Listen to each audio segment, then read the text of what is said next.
আজকে আমরা একটা মজার কবিতা নিয়ে সবাই মিলে একসাথে হয়েছি।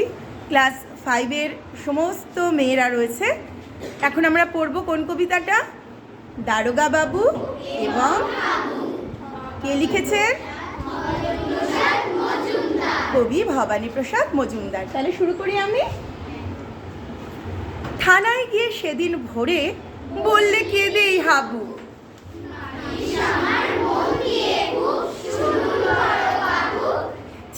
চারজন ভাই আমরা একটা ঘরেই থাকি।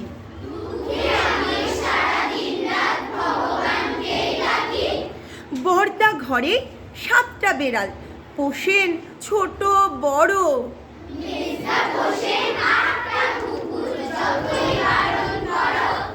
সেজদা পাগল 10টা ছাগল রাখেন ঘরেই বেঁধে।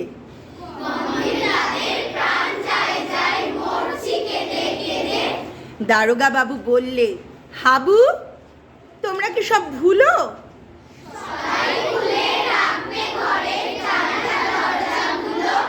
শুনেই হাবু বেজায় কাবু বললে করুণ সুরে,